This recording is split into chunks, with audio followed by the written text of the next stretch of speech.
Já estamos de volta com o nosso TVB Entrevista, hoje falando sobre nutrição, sobre comportamento, sobre saúde de uma forma geral. Um doutor que vem conversar com as mulheres de Joinville, mas com uma abrangência do evento em todas as mulheres de Santa Catarina. No bloco anterior, doutor, nós falamos muito sobre os alimentos e agora durante o intervalo comercial sobre os mitos, né? Enquanto a gente aproveita o cafezinho... Termogênico, gostei do termogênico, né? Só não vem pimenta. Nós falamos também sobre outros mitos. E o senhor também me fazia um reparo aqui. Quando eu falei da veia quaker, as pessoas pensam que em casa como eu, é aquela questão do floco, né? Põe lá o floco, aquela areia, aquela aveia já granulada. Mas não é isso. A aveia não é esta que eu me referi. Como nós temos uma questão de terminologia, nomenclatura da alimentação brasileira não tão regulada como existe em alguns lugares do mundo, então, de fato, há um fator de confusão. Então, a aveia para a qual nós estamos recomendando e que faz parte da dieta do campo é o farelo de aveia, que é a parte externa da aveia processada com essa finalidade, inclusive para a finalidade de substituir as outras farinhas brancas no preparo, como por exemplo na massa de pizza. Neste caso tem aveia em flocos, tem a farinha de aveia e tem o farelo de aveia. Também tem as diferenças entre farinha e farelo. Tem essa diferença, que é uma diferença conceitual, que nem faz tanto sentido para o nosso público, mas que faz sentido na hora de adquirir para o uso na nossa alimentação reformulada para atender as orientações da dieta do campo. Então, o que há de se pedir é farelo de aveia. Agora, doutor, nós falamos muito sobre as dietas e passamos pela questão dos remédios. E as cirurgias bariátricas estão no topo da cadeia dos problemas, né? Esta é uma cirurgia que também tem um momento para que ela possa ser indicada ou não. Quando é que a pessoa começa a se preocupar, doutor, que o peso está fugindo do controle e que pode se transformar em um peso mórbido? Certo. Então, uma maneira de calcular se a pessoa está com peso saudável ou não, que também é um pouco...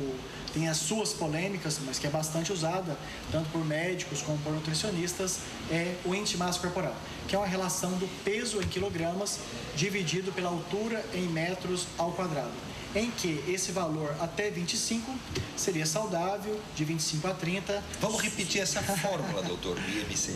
É um cálculo do peso em quilogramas, por exemplo, no meu caso, 78 quilogramas. O senhor, 78 quilos. Quilos dividido pela altura ao quadrado, 1,77 ao quadrado. Para quem não sabe, quadrado não é uma caixinha, né? Não é uma caixinha, doutor, não é? Então, é o peso em quilos dividido pela altura em metros, por exemplo, 77 quilos dividido por 1,77, depois esse valor dividido de novo por 1,77. Então, com esse cálculo, o valor é até 25, é peso saudável por esse parâmetro, de 25 a 30 é o sobrepeso, de 30 a 35, obesidade grau 1, de 35 a 40, obesidade grau 2 e acima de 40, obesidade mórbida, ou seja, uma obesidade em nível grávido. E a cirurgia bariátrica, ou seja, a cirurgia para a redução do estômago, e que tem duas repercussões. Uma é que a pessoa, por questão lógica, vai ter um espaço gástrico do estômago menor, só vai conseguir ingerir uma quantidade menor, e também porque haverá cirurgia de uma região do estômago que está associada com apetite, vai ter redução do apetite. Então, hoje, a recomendação de cirurgia bariátrica é para as pessoas portadoras de obesidade mórbida, ou seja, que esse cálculo do peso em quilos dividido pela altura em metros ao quadrado, dividido pela altura novamente, maior do que 40, ou para pessoas que não estejam com um peso tão grande, peso corporal tão grande, mas que tenham problemas cardiovasculares do tipo pressão alta de difícil controle, hipertensão arterial de difícil controle, diabetes de difícil controle com insulina. Nesse caso, doutor, por que eu lhe fiz esta pergunta da linha de corte, né? onde é que a pessoa deve ou pode ter o acesso à cirurgia bariátrica, eu vou dar um exemplo prático. O apresentador Faustão, ele fez uma cirurgia para reduzir o seu peso. Ele não era um homem imenso, não era um gordo a ponto de correr risco de vida. Ele fez muito mais pela estética. É possível também uma pessoa chegar no seu consultório, na sua clínica, lá em São Paulo, e dizer assim, olha, eu quero reduzir o peso, mas eu não quero fazer lipoaspiração, eu quero cortar um pedacinho do meu intestino, cortar um pedacinho do estômago. Funciona, doutor? Há uma procura espontânea de muitos pacientes com essa finalidade. Até porque, por que chegam até meu consultório? Chegam no antes e chegam no depois. Por que chega no antes da cirurgia?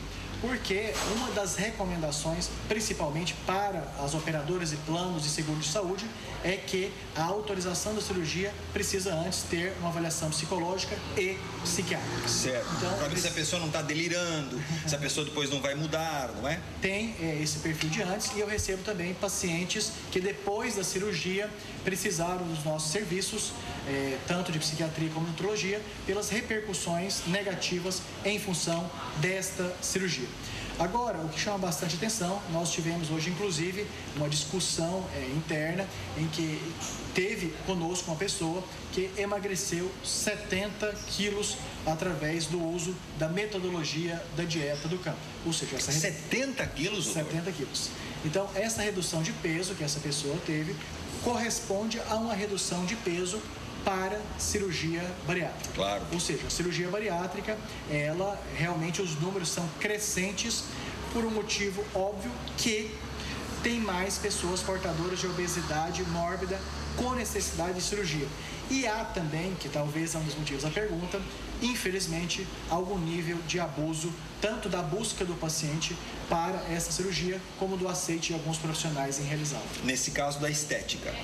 Nesse caso, estética. Por quê? Porque a finalidade da cirurgia bariátrica, ela é exclusiva para pessoas com obesidade mórbida, cujos recursos e possibilidades de emagrecimento por outros meios não foram possíveis, ou que, apesar de ter um peso abaixo da obesidade mórbida, tem manifestações e adoecimentos físicos, mais especificamente hipertensão arterial sistêmica e diabetes mellitus de difícil controle medicamentoso. Tem pessoas que fazem ou fizeram a cirurgia bariátrica, doutor, e acabaram morrendo, faltaram nutrientes, né? A composição alimentar, através não do que ele apenas comeu, mas principalmente das pílulas que ele deixou de tomar, levaram a óbito. Eu conheço uns 2 ou 3 casos desse tipo. No caso da dieta, com o qual nós estamos conversando, não se corre o mesmo risco. Eu perdi 70, vou pegar, eu não, mas neste caso a pessoa perdeu 70 quilos, começa a apresentar problemas para os seus ossos, para o seu fígado, enfim, começa a desengregolar o corpo da pessoa, doutor? Excelente pergunta, Sérgio. Primeiro, que esses 70 quilos, eles não foram reduzidos, digamos, no curto prazo. Eles foram reduzidos paulatinamente, progressivamente, dentro da participação, adesão, aceite das 4 etapas da dieta do campo. E eu posso tranquilamente assegurar que, se houve alguma consequência deste emagrecimento importante, seguramente é uma consequência negativa menor do que seria a consequência negativa de estar com peso de obesidade mórbida. Ou seja, infelizmente, Sérgio, a gente não consegue ter resultados que não tenham algum nível de consequência de efeito colateral. Mas, se colocarmos numa relação de balança os benefícios e consequências negativas de um emagrecimento sem cirurgia com questões positivas e negativas do não emagrecimento, seguramente o emagrecimento progressivo tem um produto final com mais fatores positivos do que negativos. O senhor falou no início de que, na verdade, na metade do programa, que existem as dietas que a pessoa ali na frente reencontra o peso. No caso, eu iniciei a do campo, fui até determinado período da minha vida, 3, 4, 5 anos, eu parei, eu vou reencontrar aqueles pesos, doutor? A questão é que a dieta do CAN, ela já previne essa possibilidade. quando ela coloca a alternativa e a proposta das pessoas poderem acompanharem via internet em programa que está no site da dietadocan.com.br. Progressivamente. Repita, por favor, doutor. Dieta do Can. Do Can é D-U-K-A-N.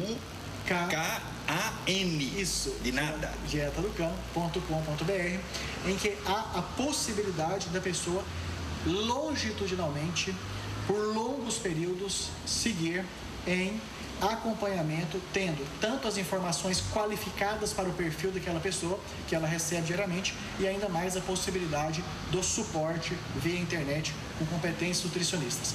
De graça? Não, isso tem um custo, até porque a Dieta do Can tem um investimento e uma preocupação social que exige que ela gere recursos até para ter a prosperidade das informações que ela está em busca constante de aprimoramento, como também da criação de produtos que possam atender e facilitar a adesão das pessoas nesse processo de emagrecimento. Existem, então, produtos vendidos com a linha do Can, doutor? Ou seja, quando se oferece uma resolução de um problema, na verdade aparecem várias outras necessidades que não tinham sido atendidas.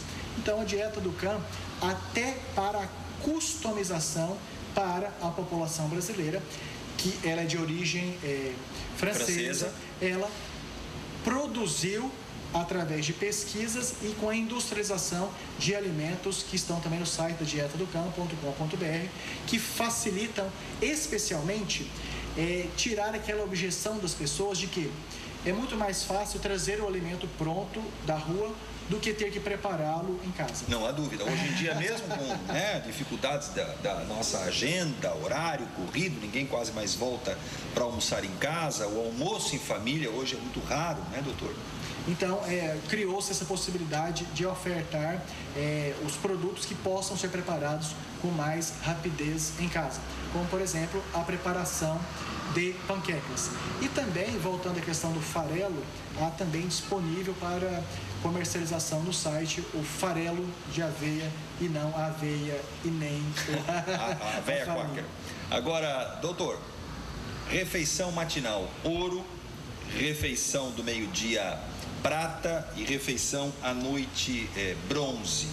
Esta relação ainda vale, ou seja, o mais importante do dia é o nosso café da manhã e o menos importante é o jantar, ou isso hoje não é bem assim? Está muito mais para o não é bem assim, está muito mais para a questão, até tinha tempo, Sérgio, que eu não ouvia isso, que era, parece que toma um café da manhã como um rei e tem uma refeição da noite como um frade. Tinha muito tempo que eu não ouvia, gostei, Sérgio. Então, não, isso não é uma recomendação, não tem sustentação científica para isso, ou seja, é muito mais da distribuição dos alimentos várias vezes no dia do que ter o café da manhã como um rei e o jantar como um frade. Então, isso já está catalogado. Mitologia. Já está catalogado. Lenda urbana. Já está catalogado no grupo dos mitos. Nós falamos, doutor, que um dos alimentos complicados é o açúcar branco. Existem outros venenos, entre aspas? Como o açúcar branco ele está presente na quantidade maciça dos alimentos industrializados do Brasil, infelizmente, inclusive em muitos lanches e alimentos das escolas brasileiras de nível primário, de ensino médio, então,